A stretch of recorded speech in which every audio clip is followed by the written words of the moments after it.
Picture चालू करो बे।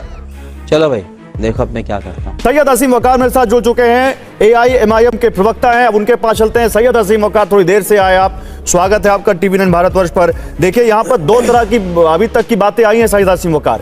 एक तरफ प्रोफेसर प्रवेश कुमार कह रहे हैं कि हिंदू चैतन्य हो गया है, BHP से है वो, और वो अब देख रहा है कि औरंगजेब जैसे एक ऐसे शासक को जिसने हिंदुओं पर जुल्म ढाया, इस देश के खिलाफ काम किया, उसको हम यहाँ पर रहने नहीं देंगे, उसकी कब्र को रहने नहीं देंगे। बीजेपी के प्रवक्ता कह रहे हैं कि जो ASI प्रोटेक्ट मॉन्यूमेंट है उससे हम निकलवाने की कोशिश करेंगे, और राम मंदिर तो हमारी सरकार में ना, ऐसे इस पे भी हम काम करेंगे, इसको लेकर मंथन जारी है। अब सैयद हसीम वकार, आपका क्या मानना है? क्या औरंगजेब की कब्र को हटाया जाना चाहिए? रुक, तेरे को बताते तेरी माँ की। अभी मजा आएगा ना भिड़ो।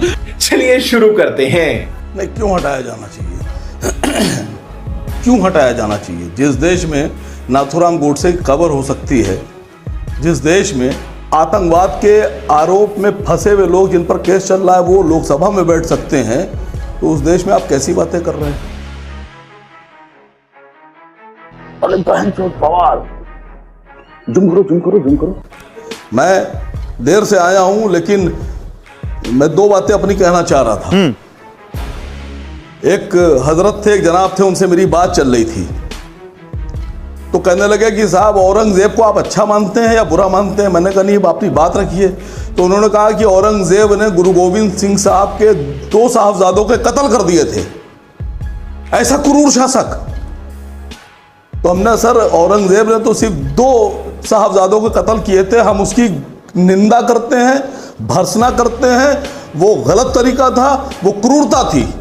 लेकिन 1984 में गुरु गोविंद सिंह साहब के दसियों हजार बेटों का कत्ल हो गया इसी देश में। इस पर क्या बोलेंगे आप लोग?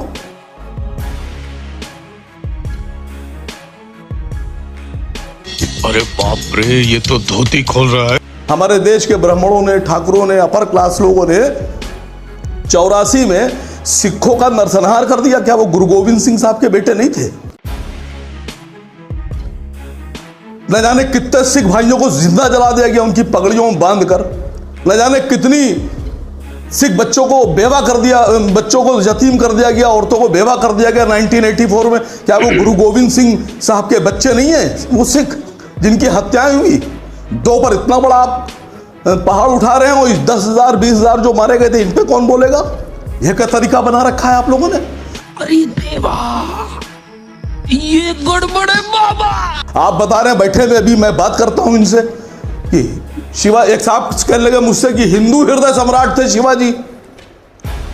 अगर हिंदू हृदय सम्राट थे तो एक इतिहासकार है राम पुनियानी, उनको बुलाइए, उनसे बात कीजिए, वो बताएंगे कि ब्राह्मणों ने शिवाजी महाराज का राज्याभिषेक करने से इनकार कर दिया था। अगर हिंदू हृदय सम्राट थे तो ब्राह्मणों ने इनकार क्यों किया? थोड़ी मर्यादा रखिए। अगर हिंदू हृदय सम्राट थे तो मराठों की और राजपूतों की जंग क्यों होती थी? अगर हिंदू हृदय सम्राट शिवाजी को माना जाता था तो राजा जयसिंह के बेटे कछवाहा राजपूत, पूरा का पूरा जयपुर स्टेट शिवाजी महाराज के विरोध में क्यों था? अगर हिंदू हृदय सम्राट थे, आज ही थे, तो आप पहले हिंदू हृदय सम्राट नहीं थे। आपकी बात सुनिए सर, नहीं अभी बात पूरी होने दीजिए। अच्छा, पूरी करिए फिर। बात पूरी होने दीजिए। अगर शिवाजी महाराज और उनकी सेना को हिंदू हृदय सम्राट माना जाता है तो तानाजी के खिलाफ उदय भान सिंह राठौर अपनी सेना लेकर क्यों गए थे?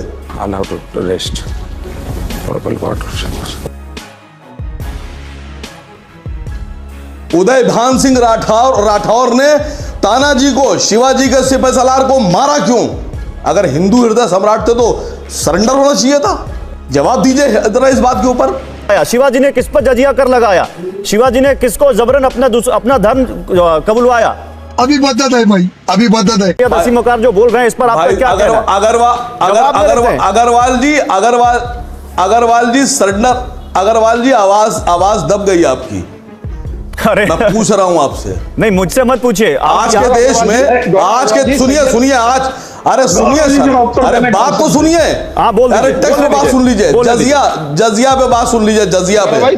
सर आप टेक्स्ट की बात कर रहे हैं, अग्रवाल जी जब सुबह उठ के पेस्ट करते हैं आप तो उस पर टैक्स, नहाने के साबुन पे टैक्स, सीवर पे टैक्स, जो आप टॉयलेट जाते हैं जब आप सड़क पर निकलते हैं गाड़ी लेकर उस पे टैक्स, गाड़ी खरीदने पे टैक्स, कबर पे टैक्स, कफन पे टैक्स, इंटरटेनमेंट पे टैक्स, रोने पे टैक्स, हंसने पे टैक्स, दाल पे टैक्स, चावल पे टैक्स, खस्ता पे टैक्स, पूरी पे टैक्स।